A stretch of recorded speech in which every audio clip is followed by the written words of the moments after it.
Mengapa Nabi Ismail tidak jadi disembelih?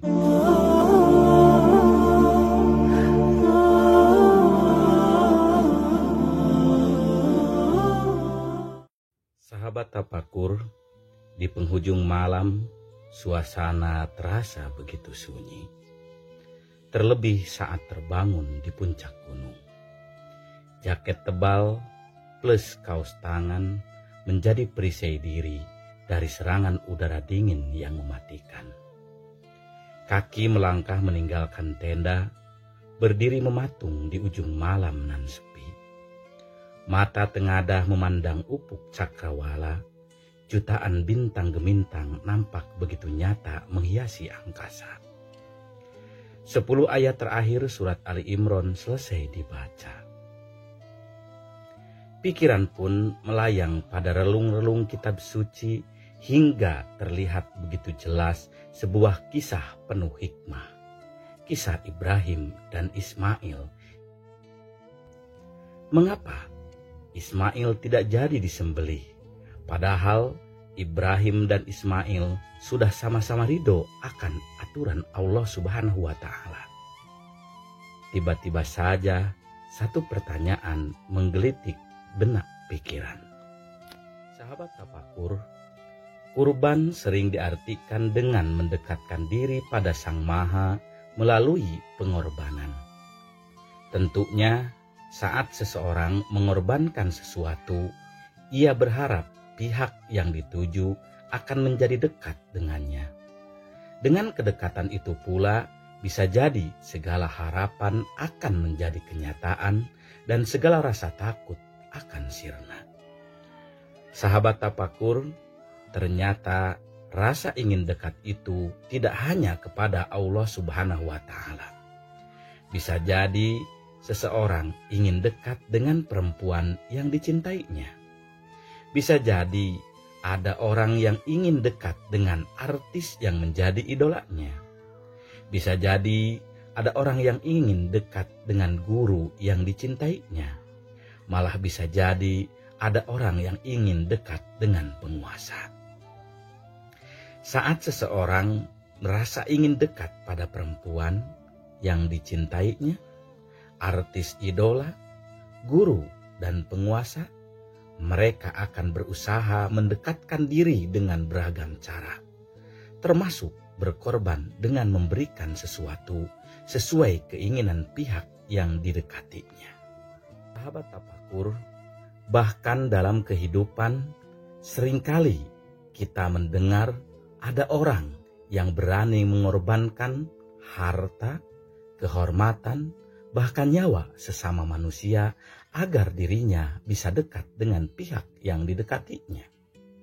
Sahabat Tapakur, bukankah kita sering mendengar orang yang begitu semangat mengorbankan harga diri saudaranya demi memperoleh kedekatan dengan perempuan yang dicintainya? Atau saat merindukan dekat dengan penguasa? Kemuliaan manusia pun terkadang diinjak-injak. Bahkan tidak sedikit orang yang berani mengorbankan nyawa saudaranya demi memperoleh kedekatan. Fakta-fakta tersebut jika ditarik pada kisah Ibrahim dan Ismail, batalnya penyembelihan Ismail itu di satu sisi mencerminkan kesuksesan dua insan dalam melaksanakan perintah Allah Subhanahu wa Ta'ala. Di sisi lain, batalnya penyembelihan Ismail mengingatkan kita semua agar tidak mengorbankan manusia, baik harta, kehormatan, dan nyawanya, walaupun untuk mendekati Sang Maha. Sebagaimana banyak dilakukan oleh manusia-manusia penyembah berhala yang begitu kental dengan pengorbanan manusia. Sahabat Tapakur, mendekati Allah saja tidak boleh mengorbankan harta, kehormatan, dan nyawa manusia lainnya, apalagi saat seseorang ingin mendekatkan diri pada selain Allah. Haram hukumnya mengorbankan orang lain. Sahabat Tapakur, kenyataan tersebut ditegaskan melalui khutbah wada yang begitu fenomenal dan memiliki relasi dengan ibadah haji dan penyembelihan binatang kurban. Di antara pesan Rasul pada khutbah wada itu adalah 1. Kemuliaan manusia bukan diukur berdasar ras, suku, bangsa, harta, dan jabatan. Kemuliaan tersebut diukur berdasarkan ketakwaan seseorang. Yang kedua, Rasulullah Shallallahu Alaihi Wasallam mengingatkan bahwa kehormatan, harta, dan darah sesama muslim itu mulia sebagaimana mulianya bulan Dzulhijjah. Yang ketiga, Rasulullah Shallallahu Alaihi Wasallam mengingatkan agar tidak terjadi kezaliman antar sesama manusia. Salah satu kedaliman yang disebut Rasul dalam khutbah wada adalah sistem ekonomi ribawi. Rasul mengingatkan segala urusan yang berkaitan dengan riba harus segera dibatalkan. Yang keempat, Rasulullah Shallallahu Alaihi Wasallam mewanti-wanti umatnya agar berhati-hati terhadap bujuk rayu setan dalam urusan-urusan yang kecil. Karena melalui dosa-dosa kecil itu akan menjadi pembuka jalan menuju dosa-dosa besar. Yang kelima, Rasulullah Shallallahu Alaihi Wasallam mengingatkan umatnya agar berlaku lemah lembut terhadap perempuan, juga menjadikan mereka sebagai partner dalam membangun rumah tangga. Perempuan bukan objek penderita, apalagi objek seksual semata. Kemudian Rasulullah Shallallahu Alaihi Wasallam mengingatkan agar kita istiqomah dalam menyembah Allah, melaksanakan sholat, zakat, puasa, dan haji. Rasulullah Shallallahu Alaihi Wasallam pun mengingatkan bahwa seluruh manusia akan menghadap Allah untuk mempertanggungjawabkan seluruh amal perbuatan.